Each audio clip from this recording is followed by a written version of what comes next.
ஆன்மீக பொக்கிஷம் சேனல் சார்பாக அனைவருக்கும் வணக்கம். நாம் தொடர்ச்சியாக போகர் பெருமகனார் அருளிச் செய்த ஜனன சாகரம் என்கிற நூலிலிருந்து ஞானம் சார்ந்த பாடல்களை பார்த்து வருகிறோம். சுழுமுனை பற்றின பெருமைகளை போகர் பெருமான் சொல்லியதை கடந்த பதிவில் பார்த்தோம். சுழுமுனை மையம் திறந்தபோது முதலிலே இருளாகவும் அதன் பிறகு ஒரு பெரிய பிரகாசமாகவும் ஜோதியாகவும் வெண்மை நிறமான ஜோதி என்பது தென்படும் என்றும் வேறு எதுவுமே தென்படாத வண்ணம் வெண்மை நிறமான ஜோதி என்பது தோன்றும் என்பதை பற்றி சொல்லியிருந்த கருத்தை பார்த்தோம். இந்த கருத்தை ஒட்டியே ஞானத்தந்தை சுவாமி சிவானந்த பரமஹம்சர் தன்னுடைய சித்த வேதத்திலும் சொல்லியிருந்தார் என்பதை ஒப்பீடு செய்தும் பார்த்தோம். இப்படியாக அந்த சுழுமுனை மையத்தை சார்ந்தேதான் யோக சாதன பயிற்சி அமைந்திருக்கிற காரணத்தால் அதனுடைய தொடர்ச்சியான பாடல்களே போகர் பெருமகனார் பெருவாரியாக பாடியுள்ளார். போகர் பெருமகனாரால் இயற்றப்பட்ட நூல்களில் உள்ள கருத்துக்கள் இப்படியாகவே சொல்லப்படுகின்றன. அந்த பாடல்களையும் தொடர்ச்சியாக இன்றைக்கு பார்த்தறியலாம். சோதி என்ற விழித்திருக்க அக்னியுமாற்றி சோமசூரிய அக்னியும் மூன்றுமாற்றி வீதி என்ற அக்னியால் விழியால் தானும் விழித்தங்கு பார்க்கையிலே பத்தி தையோ நாதி என்ற பெயர்களுமே ஒருவரில்லை நான் ஒருவேன் தான் தனித்தே நந்த வேலை ஓதி என்ற பெண்ணையும் தான் நானும் பார்த்து உடற்பாதி கொடுக்கவும் தான் தேடினேனே என்கிறார். சோதி என்ற விழித்திருக்க அக்னியுமாற்றி சோமசூரிய அக்னியும் மூன்றுமாற்றி நெருப்புக்கண் ஞானக்கண் அக்னிக்கண் என்று சொல்லப்படுவது சுழுமுனை மையத்தை குறிக்கக்கூடிய சொல். இந்த சுழுமுனை மையம் திறந்தபோது மாத்திரமே நெருப்புக்கண் விழித்தான போது மாத்திரமே உண்மை என்பது நமக்கு புரிய வரும். சோம சூரியன் அக்னி இந்த மூன்றும் இணைந்த போதே விழிப்பு நிலை என்பது ஏற்படுகிறது. சோமன் சந்திரன் சூரியன் என்பது சந்திரகலை சூரியகலை சுழுமுனையாகிய இந்த மூன்றையும் குறிக்கிறது. இந்த கலைகள் இரண்டும் கலந்து சந்திக்கக்கூடிய புள்ளியாக இருக்கக்கூடியது என்னவோ சுழுமுனை மையம் என்று அழைக்கப்படக்கூடிய நெருப்புக்கண் அக்னி ஸ்தலம் என்று கொள்ளப்படுகிறது. இந்த மூன்றும் இணைந்த போதே வீதி என்ற அக்னியால் விழியால் தானும் விளைந்தங்கு பார்க்கையிலே பத்தி தையோ இந்த மூன்றும் இணைந்த போதுதான் ஜோதி என்பது பிரகாசப்படுகிறது. இவை தனித்தனியாக இயங்கும் போது ஜோதி என்பது ஏற்படுவதற்கான சாத்தியம் இல்லை. இங்கே விளக்கத்தை தெளிவாக புரிந்து கொள்வதற்கு என்ன செய்ய வேண்டும் என்றால், சந்திரன் சூரியன் என்று சொல்லக்கூடிய இந்த இரண்டையும் நாம் விரும்பினாலும் விரும்பாவிட்டாலும் நம் உடலில் இயங்கிக் கொண்டேதான் இருக்கின்றன.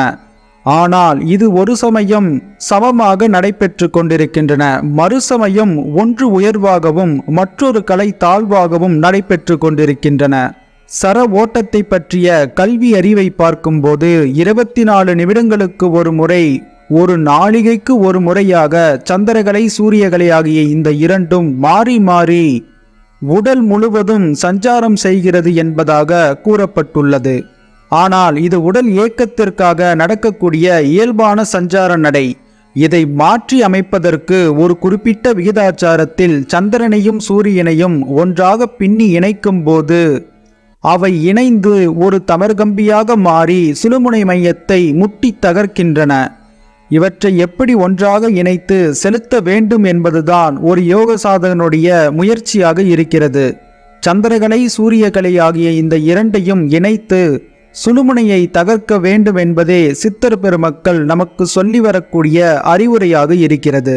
இப்படியாக அதை கலக்க வேண்டிய விகிதாச்சாரம் என்ன, எது எவ்வாறாக கலக்கப்பட வேண்டும் என்பது அனுபவத்தின் வாயிலாக மாத்திரமே ஒருவனால் இவற்றை உணர்ந்து கொள்ள முடியுமே அல்லாது வார்த்தைகளால் இவற்றை வெளிப்படுத்த முடியாது. விழித்தங்கு பார்க்கையிலே பத்தி தையோ நான் விழித்து அங்கு பார்த்திருந்தேன் மகனே. இரு விழிகளையும் மேலேற்றி சொருகி சுழுமுனை மையத்தை நோக்கி திருப்பி கவனத்தை சுழுமுனையில் நிலைநிறுத்தி சந்திரகலை சூரியகலை ஆகிய இந்த இரண்டையும் சரியாக இணைத்து சுழுமுனை மையத்தில் முட்டி துளைக்கும் போது தாக்கி பார்க்கும்போது அங்கே எனக்கு காட்சிகள் ஏற்பட்டன என்று தனக்கு ஏற்பட்ட அனுபவங்களை இங்கே போகமா முனிவர் நமக்கு சொல்லுகிறார். நாதி என்ற பெயர்களுமே ஒருவரில்லை, இதை சொல்லிக் கொடுப்பதற்கு என்று எனக்கு யாருமே இல்லை, வார்த்தைகளாக சொல்லி வைத்தார்களே அல்லாது இந்த சுழுமுனை மையம் இப்படிதான் என்பதை நேரடியாக நானே பயின்று கண்டு கொண்டேன் என்று சொல்லுகிறார். இதையெல்லாம் அனுபவத்தில் வாயிலாகவே ஒருவனால் உணர்ந்து கொள்ள முடியுமே அல்லாது எவர் ஒருவராலும் உன்னுடைய சுழுமுனை கதவை திறந்து காட்ட இயலாது என்று அறிவுறுத்துகிறார். நான் ஒருவன் தனித்தே அந்த வேலை என்கிறார். நான் ஒருவன் மாத்திரமே தனித்து அமர்ந்திருந்து இதை கண்டறிந்து கொண்டேன் என்கிறார். ஓதி என்ற பெண்ணையும் தான் நானும் பார்த்து உடற்பாதி கொடுக்கவும் தான் தேடினேனே. இந்த இடத்திலே உருவகப்படுத்தி சொல்லப்படக்கூடிய வாழைத்தாய் என்று சொல்லக்கூடிய அந்த பெண் ஜீவசக்தியாகிய வாயுவுக்கு இவர் ஏன் உடல் பாதி தர வேண்டும் என்று சொல்வதற்கு காரணம், உடல் பாதி என்று சொல்லப்படுவதற்கு காரணம் சந்திரகலை சூரியகலை என்று சொல்லக்கூடியதிலே சந்திரகலையை மாத்திரம் கவனத்தோடு சுழுமுனை மையத்தில் செலுத்தும் போது அது சுழுமுனை மையத்திலே நிலை பெற்று விடுகிறது. ஆகையால்தான் இதை புரியப்படுத்துவதற்காகவே உடல் பாதி கொடுப்பதற்கு தேடினேன் என்பதாக சொல்லியிருக்கிறார். இவை எல்லாமே யோக சாதனத்தின் வாயிலாக அவரவர் பார்க்க வேண்டுமே அல்லாது எத்தனை பேர் எத்தனைதான் அழகாக வார்த்தைகளை பயன்படுத்தி சொன்னாலும் இது நம்மால் உணர்ந்து கொள்ள முடியாது.